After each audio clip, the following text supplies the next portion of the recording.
Alright, class, because you've all behaved and done your homework, we're going to have a special lesson for you. We're going to have a lesson on DC Universe Classics, Wave 17, figure number 5, Orange Lantern Lex Luthor. This is one I have been looking forward to. It's probably one of my favorites for the wave. There we can see the Orange Lantern symbol, some heroes in the background, and we don't really care about them too much. It's for the adult collector, means I probably shouldn't have it. It includes a collect and connect figure piece, which is a left leg, which we can see in there.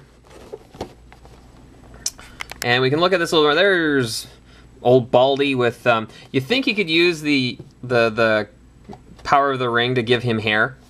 Does he bick his head, or does he literally just have no hair? That's a question I'd like to have answered. No? Anyways, okay. His biography: as Black Lantern spread across the globe, Lex Luthor was hunted down by hundreds of his rivals rising from the grave. Yeah, he's killed a lot of people. And it was actually kind of cool seeing them come back for him. The Orange Ring of Avarice chose Lex Luthor, the greediest, most self-serving man on the planet, and granted him the power to defeat his undead attackers. As an Orange Lantern, Lex Luthor can never be content, always wanting more, including the power rings of his allies. What a dick. His first appearance as an Orange Lantern was in Blackest Night number 6. His real name is Alexander Joseph Luthor, so we'll call him Aljo.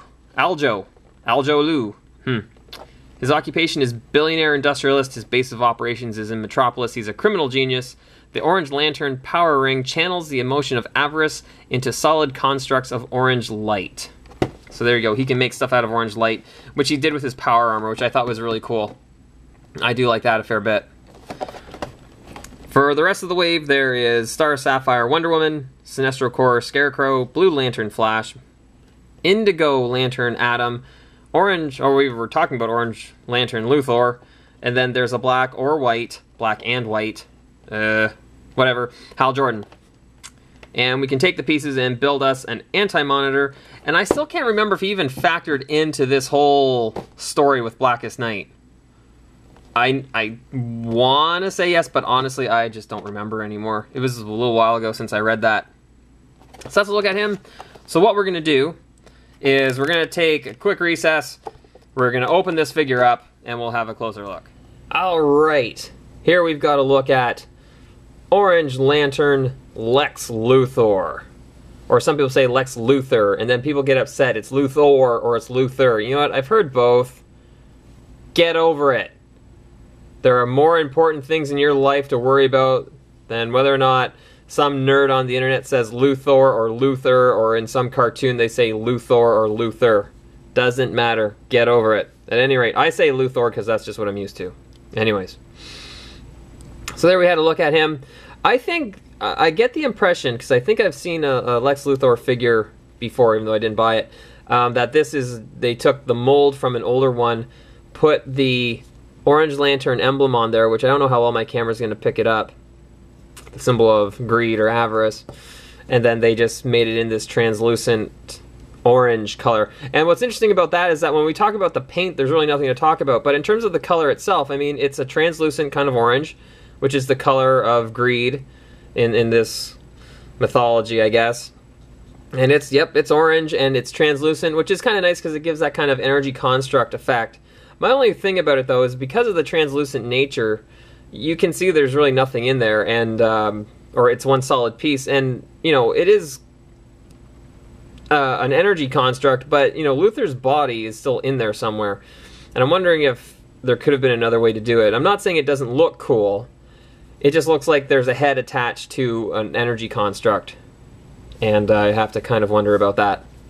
At any rate, the detail, even though it's very hard to see on this figure, just because it's all kind of one color, and it's hard for the camera to pick up, the detail on it is very, very nice. You've got the scaled arms and the bigger gauntlets here with the kind of scaled digits. We've got, as we said, the Orange Lantern emblem there. These little hoses, I don't know the point of this thing, and this kind of douchebag collar along the top. Luthor is kind of a douchebag. Same thing with the other arm. The Evil Wife has asked why he's wearing a skirt. I don't know. It's the I guess, provide extra protection for his delicate bits. Same thing with his butt flap here. It very much reminds me of the powered armor from Justice League, I guess. I like the fact that he's got these big-ass boots and they've got the heavy tread on them, which is nice. Even this little bit looks like a, I don't know, it's mechanical to help him move or something. Although apparently he's supposed to have thrusters in the bottom of his boots, and there's really no indication of that there. Or at least he did on the show. I don't know how true that is. And his head, you know what? Honestly, yeah, I mean, you take a bald guy and it's his head, but that could also be Captain Picard, for all we know. Except I guess there should be a little bit of gray along the sides, and Luthor doesn't have that. As far as I know, anyways. But, you know, we've got the furrowed brow, we've got the eyes in there. It's not too bad. Honestly, though, I think we could have done a little bit more with the sculpt on the head. He just, it's expressionless, like, yep, I'm here. He should look pissed off or have a little sneer, because the whole thing was that, you know, he's greedy and it's mine, and I'm going to go take all the other power rings, and they'll be, what, controlled by one or whatever. It'll be his precious, whatever. Actually, that's kind of the way he treats it. At any rate, for the articulation for this figure, it is largely similar for a DCUC figure. The head will kind of go all the way around. It's a little bit tough because of his armor, which I got to stop for 1 second. I think it's just the design for the character, but he's got this big dome thing around his head, and then his head is perfectly exposed. And if we grab, let's grab Flash, also from this wave. Here we've got a fist. There's a ring on the end of it. Watch this. Fist meets face. See? Fist meets face. It provide. I know, oh, I can't hit him from the head from here. You know what else would do this thing where it would protect the sides of your head, but could also protect the top of your chrome dome and your face? It's called a helmet. Get one. For the love of, see? Fist, face. And there's lots of people who like to punch him in the face. I can never even figure that out when watching Justice League. Hey, Soups, all you need is a straight jab right in the middle, and then he's down. At any rate, sorry, I just had to go there. The arm will rotate. Oh, at the shoulder, it does go up a little bit. Go back down. We can rotate there at the upper arm. We can bend there at the elbow, and his hand will rotate actually a little bit higher on the gauntlet, not quite at the wrist. This middle piece here, we've got a joint there, and we can see that he can do his best Cyclone impersonation, or Red Tornado maybe. We'll talk about that more in a second. And then the hips, we can go forward a little bit, we can go back, actually a fair bit, and then they do go out to the side. They are obviously impeded a little bit by his little kilt thing. We can rotate, oh, Jeebus, at the thigh here. There we go. We can bend at the knee, and of course we can bend the ankle, and we've got a lot of movement there. I don't think my ankle goes quite that far forward, but anyways, we can do that. So part of his suit of armor is to break his joints. Now, speaking of joints, that class was called a Segway. Huh? So you're learning English. Now, the joints on this figure are incredibly loose. The knees are very loose, the ankles are pretty loose, the hips are not too bad. And actually, while I'm talking about the hips, it would have been nice, it's just part of the design of the figure, if we could have put his legs a little closer together, and I'm trying to force it, and I'm probably just going to end up breaking it. He's standing like he's dropped a load in his pants. Or you know, he's got some diaper rash and it's chafing, and or he's gone in for the surgery that men sometimes get at a certain age to avoid having children, and now he just wants to keep his legs as far apart as possible. Like, seriously, in a little closer. Jeebus. Okay. The shoulder joints aren't too bad. That's not too bad, but you can see the separation between the arm and the shoulder bit there, which is, again, moderately annoying. That's not too bad. That one's alright. The head is okay. But the worst part, and this is where I was getting to eventually, is this joint in the middle. You know how you get those clocks, or you could get those clocks, which was Elvis Presley, and then, you know, instead of the little thing that tick-tocks back and forth, you had Elvis's legs? That's what this does. Thank you very much. He's got that wicked hip motion there. We can grab his top and literally spin him around. And again, this is pretty much new out of the package. I haven't really tried to bust this thing, and I don't think I broke something while I was ripping it out of the package. But this is horrible. This is just incredibly, incredibly horrible. I don't know if everybody's is like that, if it's just mine, but it sucks, and I don't like it. So we'll stand him back there.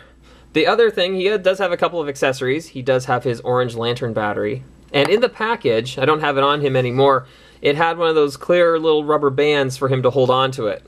Because he's supposed to be clutching it because it's mine and you can't have it, and acting like a douchebag. And doesn't he run afoul of our fleas about that?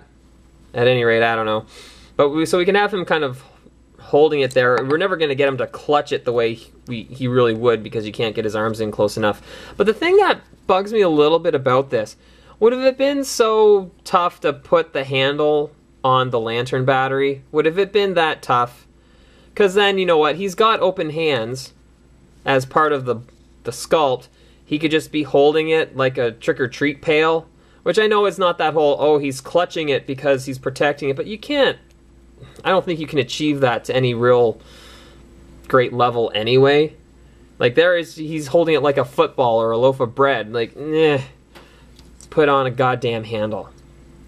Anyways, the other thing he comes with, he comes with a leg of anti-monitor, which, as you can see, the dude's going to be huge because it goes almost up to Luthor's chin, just the leg.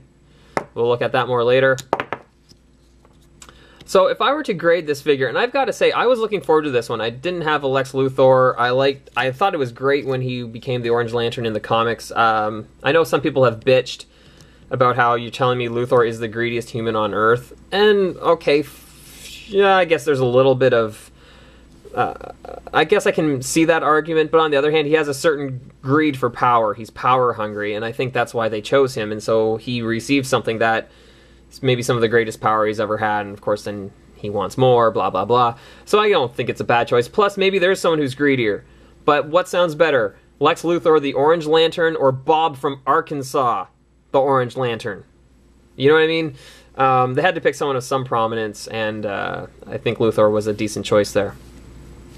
But, as I said, I was looking forward to it, and I am disappointed in this figure. I'm not going to lie. This thing pisses me off to no end. The fact that there's just no handle on there, which is, I guess, a minor gripe, but it just kind of annoys me. The fact that the face has no expression one way or another, it's just flat and boring, annoys the living crap out of me. His legs are too far apart, his knee joints are weak, he's incredibly difficult to stand up in any meaningful way. Yeah, this figure is going to get a grade of C-. And I would have graded it lower, except that it's, you know, the orange construct power armor, and I like the concept of it. But for all the detail work on it, there's just nothing in the face, and the joints are incredibly, incredibly tough shape. And that thing. Okay, so I believe that was our lesson on DC Universe Classics, Orange Lantern, Lex Luthor. Ha! Thank you very much, and class is dismissed.